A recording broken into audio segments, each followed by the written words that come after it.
ਵਾਹਿਗੁਰੂ ਜੀ ਕਾ ਖਾਲਸਾ ਵਾਹਿਗੁਰੂ ਜੀ ਕੀ ਫਤਿਹ। ਪਿਛਲੇ 6 ਮਹੀਨਿਆਂ 'ਚ ਜਿਹੜੇ ਇਹ ਕਿਸਾਨੀ ਅੰਦੋਲਨ ਜਦੋਂ ਤੋਂ 5 ਜੂਨ 2020 'ਚ ਆਰਡੀਨੈਂਸ ਲਾਗੂ ਹੋਏ ਨੇ ਤੇ ਹੁਣ ਦਸੰਬਰ ਦਾ ਮਹੀਨਾ ਆ ਗਿਆ। ਇਹ ਸਾਰੇ ਅੰਦੋਲਨ ਦੇ ਵਿੱਚ ਜੇ ਗਹਿਰਾਈ ਦੇ ਨਾਲ ਡੂੰਘਾਈ ਦੇ ਨਾਲ ਦੇਖਿਆ ਜਾਏ ਕਈ ਚੀਜ਼ਾਂ ਉੱਭਰ ਕੇ ਸਾਹਮਣੇ ਆਈਆਂ ਨੇ। ਜੇ ਪਾਰਲੀਮੈਂਟ ਵਿੱਚ ਮੰਤਰੀ ਨੇ ਦੱਸਿਆ ਕਿ ਕਿਵੇਂ 1 ਜੁਲਾਈ 2019 ਵਿੱਚ 7 ਮੁੱਖ ਮੰਤਰੀਆਂ ਦੀ ਸਮਿਤੀ ਦਾ ਗਠਨ ਹੋਇਆ, ਜਿਹਦੇ ਵਿੱਚ ਕੈਪਟਨ ਅਮਰਿੰਦਰ ਸਿੰਘ ਦੀ ਸ਼ਮੂਲੀਅਤ ਸੀਗੀ। ਉਹਨਾਂ ਨੇ ਸਹਿਮਤੀ ਦਿੱਤੀ ਇਹਨਾਂ ਐਗਰੀਕਲਚਰ ਰਿਫਾਰਮਸ ਵਾਸਤੇ, ਜਿਹਦੇ ਵਿੱਚ ਉਹ 3 ਕਾਨੂੰਨ ਬਣ ਕੇ ਆਏ। ਉਹਦੇ ਬਾਅਦ 1 ਸਤੰਬਰ ਨੂੰ ਨੀਤੀ ਆਯੋਗ ਦੀ ਮੀਟਿੰਗ ਜਦ ਹੋਈ, ਉੱਥੇ ਵਿੱਤ ਮੰਤਰੀ ਮਨਪ੍ਰੀਤ ਬਾਦਲ ਨੇ ਸ਼ਮੂਲੀਅਤ ਕੀਤੀ, ਸਹਿਮਤੀ ਦਿੱਤੀ ਤੇ 5, 6, 7 ਮੀਟਿੰਗਾਂ ਵਿੱਚ ਹਰ ਵਾਰੀ ਕਾਂਗਰਸ ਦੇ ਅਫਸਰ ਨੇ ਉੱਥੇ ਜਾ ਕੇ ਆਪਣੀ ਸ਼ਮੂਲੀਅਤ ਕਰਕੇ ਇਹਨਾਂ ਸਾਰਿਆਂ ਬਿੱਲਾਂ ਵਾਸਤੇ ਇਹਨਾਂ ਨੇ ਆਪ ਦੀ ਸਹਿਮਤੀ ਦਿੱਤੀ। ਤੇ 5 ਜੂਨ ਤਾਈਂ ਸਾਲ ਭਰ ਤੋਂ ਜਿੱਥੇ ਕੈਪਟਨ ਸਾਹਿਬ ਨੂੰ ਪਤਾ ਸੀ, 25 ਮਈ ਨੂੰ ਪਤਾ ਲੱਗਿਆ, 3 ਜੂਨ ਦੀ ਕੈਬਨਿਟ ਮੀਟਿੰਗ, 5 ਜੂਨ ਦੀ ਕੈਬਨਿਟ ਮੀਟਿੰਗ ਜਿੱਥੇ ਆਰਡੀਨੈਂਸ ਬਣੇ, ਉੱਥੇ ਲਗਾਤਾਰ ਇਹਦੇ ਖਿਲਾਫ ਆਵਾਜ਼ ਉਠਾਈ ਤੇ 2.5 ਮਹੀਨੇ ਜਦੋਂ ਤਾਈਂ ਜੂਨ ਤੋਂ ਲੈ ਕੇ 14 ਸਤੰਬਰ ਤੇ ਜਦੋਂ ਤਾਈਂ ਅਸਤੀਫਾ ਨਹੀਂ ਦਿੱਤਾ, ਲਗਾਤਾਰ ਕਿਸਾਨਾਂ ਦੀ ਗੱਲ ਕੇਂਦਰ ਤਾਈਂ ਤੇ ਕੇਂਦਰ ਦੇ ਆਸ਼ਵਾਸਨ ਕਿਸਾਨਾਂ ਤਾਈਂ ਪਹੁੰਚਾਉਣ ਪਾਵੇ ਵੀਡੀਓ ਕਾਨਫਰੰਸਿੰਗ ਰਾਹੀਂ ਮੰਤਰੀ ਦੇ ਉਹਨਾਂ ਤੋਂ ਲਿਖਤ 'ਚ ਗ੍ਰਹਿ ਮੰਤਰੀ ਨੂੰ, ਪ੍ਰਧਾਨ ਮੰਤਰੀ ਨੂੰ, ਹਰ ਮੰਤਰੀ ਨੂੰ ਇਹਨਾਂ ਦੇ ਕਿਸਾਨਾਂ ਦੀ ਸ਼ੰਕਾਵਾਂ ਬਾਰੇ ਜਦ ਅਖੀਰ 'ਚ ਪਤਾ ਲੱਗ ਗਿਆ ਕਿ ਇਹਨਾਂ ਸ਼ੰਕਾਵਾਂ ਨੂੰ ਦੂਰ ਕੀਤੇ ਬਿਨਾਂ ਜ਼ੋਰ ਤੇ ਜ਼ਬਰ ਦੇ ਨਾਲ ਇਹ ਸਰਕਾਰ ਨੇ ਪਾਸ ਕਰਦੇ ਨੇ, ਤੇ ਫਿਰ ਤੁਸੀਂ ਦੇਖਿਆ ਕਿ ਸ਼੍ਰੋਮਣੀ ਅਕਾਲੀ ਦਲ ਨੇ ਕਿਸਾਨਾਂ ਦੇ ਨਾਲ ਖੜਨ ਦਾ ਫੈਸਲਾ ਕੀਤਾ। ਉਹ ਸਰਕਾਰ ਨੂੰ ਛੱਡਿਆ, ਮੰਤਰੀ ਮੰਡਲ ਨੂੰ ਛੱਡਿਆ, ਗਠਬੰਧਨ ਨੂੰ ਛੱਡਿਆ ਤੇ ਆਪਣੇ ਕਿਸਾਨਾਂ ਨਾਲ ਖੜ ਕੇ 14 ਸਤੰਬਰ ਨੂੰ ਇਹ ਕਾਨੂੰਨ ਪਾਸ ਹੋਏ ਤੇ 1 ਅਕਤੂਬਰ ਨੂੰ ਤਿੰਨੋਂ ਤਖਤਾਂ 'ਚ ਪੂਰੇ ਪੰਜਾਬ ਇਕੱਠਾ ਹੋ ਕੇ ਇਹਨਾਂ ਦੇ ਕਾਨੂੰਨਾਂ ਦੇ ਖਿਲਾਫ ਇੰਨਾ ਵੱਡਾ ਰੋਸ ਮਾਰਚ ਕੱਢ ਕੇ ਅਸੀਂ ਚੰਡੀਗੜ੍ਹ ਉੱਥੇ ਗਵਰਨਰ ਸਾਹਿਬ ਨੂੰ ਇਹਨਾਂ ਕਾਨੂੰਨਾਂ ਦੇ ਖਿਲਾਫ ਆਪਾਂ ਆਪਣਾ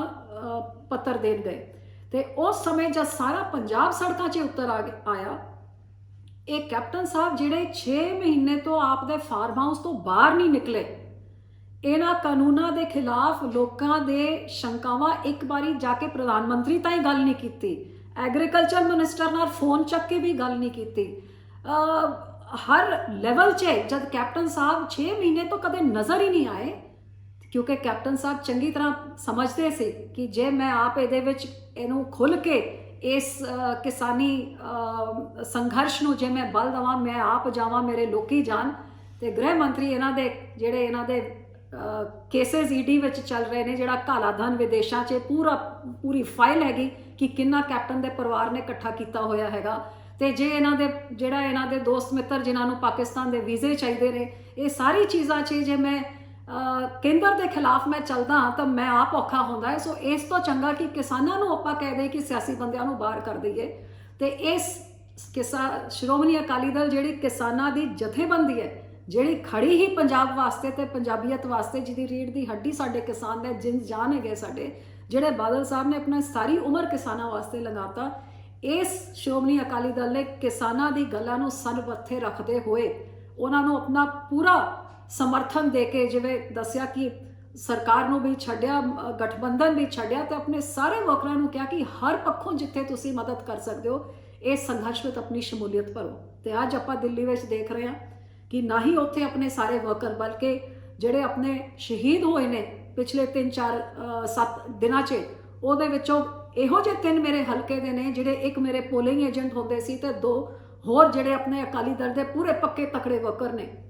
ਤੇ ਬਾਕੀ ਜਿਹੜੇ ਵੀ ਹੈਗੇ ਉਹ ਵੀ ਤੁਸੀਂ ਸਾਰੇ ਜਾਣਦੇ ਹੋ ਕਿ ਕਿਵੇਂ ਸ਼੍ਰੋਮਣੀ ਅਕਾਲੀ ਦਲ ਦੇ ਨਾਲ ਸਾਡੇ ਸਾਰੇ ਵਰਕਰ ਸਰਵਨ ਸਾਰੇ ਉੱਥੇ ਬੈਠੇ ਨੇ। ਗੁਰਦੁਆਰਾ ਸਾਹਿਬ ਨੂੰ ਸੁਖਬੀਰ ਜੀ ਨੇ ਬੇਨਤੀ ਕਰਕੇ ਉੱਥੇ ਪੂਰੇ ਲੰਗਰ ਦਾ ਪ੍ਰਬੰਧ ਕੀਤਾ ਹੈਗਾ। ਜੇ ਹਰ ਪੱਖੋਂ ਇਸ ਸੰਘਰਸ਼ ਨੂੰ ਬਲ ਮਿਲਿਆ ਤੇ ਜਦ ਅਸੀਂ ਅਸਤੀਫਾ ਆਪਣਾ ਫਰਜ਼ ਅਦਾ ਕੀਤਾ, ਗਠਬੰਧਨ ਛੱਡਿਆ, ਦੇਸ਼ ਭਰ ਦੇ ਲੋਕਾਂ ਨੇ ਅੱਜ ਦੇਸ਼ ਭਰ ਦਾ ਇੱਕ ਸੰਘਰਸ਼ ਬਣ ਗਿਆ। ਤੇ ਸਾਰੇ ਚੀਜ਼ਾਂ ਵਿੱਚੋਂ ਕੈਪਟਨ ਸਾਹਿਬ ਦੀ ਦੇਣ ਕੀ ਹੋਈ, ਜਦ ਆਪਣੇ ਕਿਸਾਨਾਂ ਨੂੰ ਲਾਠੀਆਂ, ਬੋਛਾਰਾ, ਉਹਨਾਂ ਨੂੰ ਮਾਰਿਆ ਕੁੱਟਿਆ ਜਾ ਰਿਹਾ ਸੀਗਾ, ਅਥਰੂ ਗੈਸ ਸਿੱਟੇ ਜਾ ਰਹੇ ਸੀ, ਕਿ ਕੈਪਟਨ ਸਾਹਿਬ ਨੇ ਇੱਕ ਵਾਰੀ ਖੱਟਰ ਸਾਹਿਬ ਦਾ ਫੋਨ ਚੱਕ ਕੇ ਕਿਹਾ ਕਿ ਖਬਰਦਾਰ ਮੇਰੇ ਲੋਕਾਂ ਦੇ ਨਾਲ ਇਹ ਸਲੂਕ ਕੀਤੀ।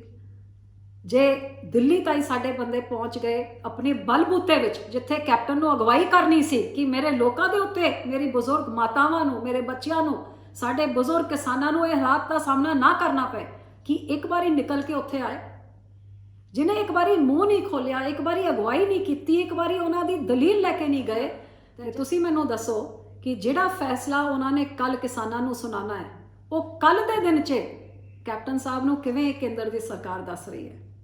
ਤੇ ਜਦ ਦੱਸ ਕੇ ਕੈਪਟਨ ਸਾਹਿਬ ਇਹ ਮੁਲਾਕਾਤ ਬੰਦ ਦਰਵਾਜ਼ੇ ਦੇ ਪਿੱਛੇ ਕਿਹੜੇ ਸੌਦੇ ਕਰਕੇ ਜਦ ਬਾਹਰ ਨਿਕਲ ਕੇ ਆਉਂਦੇ ਨੇ, ਤੇ ਇਹ ਨਹੀਂ ਕਹਿੰਦੇ ਕਿ ਅੰਦਰ ਜਾ ਕੇ ਮੈਂ ਡਟ ਕੇ ਆਪਣੇ ਉਹ ਗਰੀਬ ਮਾਤਾਵਾਂ, ਕਿਸਾਨਾਂ, ਬਜ਼ੁਰਗਾਂ ਦੀ ਹੱਕ ਦੀ ਗੱਲ ਕਰਕੇ ਠੋਕ ਕੇ ਕਹਿ ਕੇ ਆਏ ਤੁਸੀਂ ਕਾਲੇ ਕਾਨੂੰਨ ਵਾਪਸ ਲਓ, ਉਹਨਾਂ ਦੀ ਗੱਲ ਮੰਨੋ, ਇਹਨਾਂ ਦੇ ਸੰਘਰਸ਼ ਨੂੰ ਬਲ ਦੇਣ ਦੀ ਗੱਲ ਕਰਕੇ ਨਹੀਂ, ਬਾਹਰ ਆ ਕੇ ਕੀ ਕਹਿੰਦੇ ਨੇ ਕਿ ਮੈਂ ਕਿਸਾਨਾਂ ਨੂੰ ਵੀ ਅਪੀਲ ਕਰਦਾ ਹਾਂ ਕਿ ਕੇਂਦਰ ਦੀ ਗੱਲ ਮੰਨਣ ਤੇ ਇਹ ਸੰਘਰਸ਼ ਖਤਮ ਕਰਨ, ਤੇ ਕੇਂਦਰ ਨੂੰ ਕਹਿੰਦਾ ਇਹਨਾਂ ਦੀ ਗੱਲ ਮੰਨੋ, ਕਿਉਂਕਿ ਇਹਦੇ ਨਾਲ ਪੰਜਾਬ ਦੇ ਆਰਥਿਕ ਹਾਲਾਤ ਤੇ ਪੰਜਾਬ ਦੀ ਸਿਕਿਉਰਿਟੀ ਬੜੇ ਵੱਡੇ ਖਤਰੇ ਵਿੱਚ ਪੈ ਰਹੀ ਹੈ। ਕੈਪਟਨ ਸਾਹਿਬ, ਸਿਕਿਉਰਿਟੀ ਤੁਹਾਨੂੰ ਤਾਂ ਹੀ ਯਾਦ ਆਉਂਦੀ ਹੈ ਜਦ ਕੇਂਦਰ ਤੁਹਾਡੇ ਮੂੰਹੋਂ ਉਹ ਬੁਲਵਾਉਂਦੀ ਹੈ। ਜਦ ਕਰਤਾਰਪੁਰ ਸਾਹਿਬ ਲਾਂਘੇ ਦਾ ਨੀਂਹ ਪੱਥਰ ਰੱਖਣ ਵਾਸਤੇ ਉਪ ਰਾਸ਼ਟਰਪਤੀ ਵੈਂਕਈਆ ਨਾਇਡੂ ਜੀ ਡੇਰਾ ਬਾਬਾ ਨਾਨਕ ਆਏ ਸੀਗੇ, ਸਾਰੇ ਦੇਸ਼ ਵਿੱਚ ਇਸ ਕਰਤਾਰਪੁਰ ਸਾਹਿਬ ਲਾਂਘੇ ਬਣਨ ਦਾ ਉਤਸ਼ਾਹ ਸੀਗਾ, ਸ਼ਲਾਘਾ ਸੀਗੀ। ਤੇ ਕੱਢੋ ਰਿਕਾਰਡਿੰਗ ਤੇ ਉਸ ਟਾਈਮ ਵੀ ਤੁਸੀਂ ਕੀ ਕਿਹਾ ਸੀਗਾ ਕਿ ਇਹਦੇ ਨਾਲ ਨੈਸ਼ਨਲ ਸਿਕਿਉਰਿਟੀ 'ਚ ਕੋਈ ਆਂਚ ਆਏ ਮੈਂ ਪਾਕਿਸਤਾਨ ਨੂੰ। ਮੈਂ ਤੁਹਾਨੂੰ ਪੁੱਛਣਾ ਚਾਹੁੰਦੀ ਹਾਂ, ਜਿਸ ਦਿਨ ਤੁਸੀਂ ਨੀਂਹ ਪੱਥਰ ਰੱਖਿਆ ਉਹ ਵੀ ਤੁਸੀਂ ਨੈਸ਼ਨਲ ਸਿਕਿਉਰਿਟੀ ਦੀ ਗੱਲ ਕਰਦੇ ਸੀ, ਕਰਤਾਰਪੁਰ ਸਾਹਿਬ ਦਾ ਲਾਂਘਾ ਵੀ ਬਣ ਗਿਆ, ਲੱਖਾਂ ਸ਼ਰਧਾਲੂਆਂ ਨੇ ਜਾ ਕੇ ਨਤਮਸਤਕ ਵੀ ਹੋ ਗਏ, ਕਿਹੜੀ ਨੈਸ਼ਨਲ ਸਿਕਿਉਰਿਟੀ ਦਾ ਤੁਹਾਨੂੰ ਇਸ਼ੂ ਆਇਆ?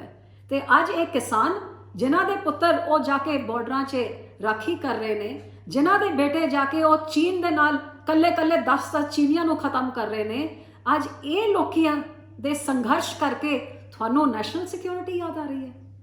ਆਪਣੇ ਲੋਕਾਂ ਨੂੰ ਕਿਸ ਹੱਦ ਤਾਈਂ ਤੁਸੀਂ ਉਹਨਾਂ ਦੇ ਸੰਘਰਸ਼ ਨੂੰ ਕਮਜ਼ੋਰ ਕਰਨ ਵਾਸਤੇ ਕਿਸ ਹੱਦ ਤਾਈਂ ਜਾ ਸਕਦੇ ਹੋ? ਕਿਵੇਂ ਸ਼ਾਤਰ ਦਿਮਾਗ ਦੇ ਨਾਲ ਤੁਸੀਂ ਕੇਂਦਰ ਦੀ ਭਾਸ਼ਾ ਬੋਲਦੇ ਹੋ ਤੇ ਆਪਣੇ ਲੋਕਾਂ ਨੂੰ ਗੁੰਮਰਾਹ ਕਰਦੇ ਹੋ? ਇਹ ਸਾਰੀ ਸਾਜ਼ਿਸ਼ਾਂ। ਕੱਲ ਮੈਂ ਆਹੀ ਬੇਨਤੀ ਕਰਦੇ ਹਾਂ ਕਿ ਜਿਹੜਾ ਕੱਲ ਕੇਂਦਰ ਦਾ ਫੈਸਲਾ ਹੋਊਗਾ ਉਹਦੇ ਬਾਰੇ ਗ੍ਰਹਿ ਮੰਤਰੀ ਜੀ ਨੇ ਕੈਪਟਨ ਸਾਹਿਬ ਨੂੰ ਕੱਲ 3 ਤਰੀਕ ਨੂੰ ਦੱਸਤਾ ਹੈਗਾ,